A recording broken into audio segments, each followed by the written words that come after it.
ప్రతి మనిషికి కష్టాలు వస్తూ ఉంటాయి. కానీ కొంతమందికి ఆ కష్టాల నుండి ఎలా బయటపడాలి అనే విషయం చాలా సులభంగా తెలిసిపోతుంది.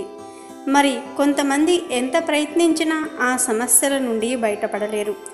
ఏది ఏమైనప్పటికీ కష్టాలు రావటం అనేది సహజమైన విషయమే.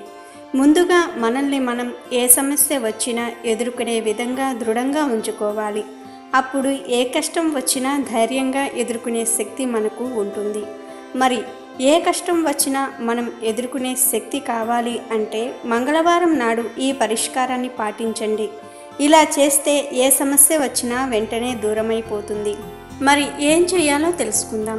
మనం ఈ జన్మలోనూ పోయిన జన్మలోనే చేసిన తప్పుల వలన సమస్యల సుడిగుండంలో చిక్కుకుపోతూ ఉంటాం. మరి ఈ సమస్య వలయం నుండి బయటపడటం కోసం మంగళవారం నాడు ఇలా చేయమని పండితులు చెప్తున్నారు. ముందుగా మంగళవారం నాడు ఉదయం కొన్ని శనగలను నానబెట్టి ఉంచండి. శుభ్రంగా స్నానం చేసుకొని ఆ తర్వాత దగ్గరలో ఉండే ఆంజనేయ స్వామి గుడికి వెళ్ళండి. సింధూరాన్ని కొద్దిగా తీసుకొని దానిలో నువ్వుల నూనెను కలిపి ఆ మిశ్రమంతో తమలపాకుల మీద శ్రీరామ అని రాయండి. ఈ ఆకులను ఒక మాలలాగా తయారు చేసుకుని గుడిలో స్వామివారికి సమర్పించండి. గుడి దగ్గరలో అందుబాటులో లేదు అనేవారు ఇంటి దగ్గరే ఇలా చేసుకోవచ్చు. ఆంజనేయ స్వామి ఫోటోకు ఈ మాలను సమర్పించి చిన్న బెల్లం ముక్కను నైవేద్యంగా సమర్పించాలి. పూజ పూర్తయిపోయిన తర్వాత ఆ బెల్లం ముక్కను తీసేయండి. ఇలా పూజ అంతా పూర్తయిపోయిన తర్వాత మీ రోజువారీ పనులను చూసుకోండి.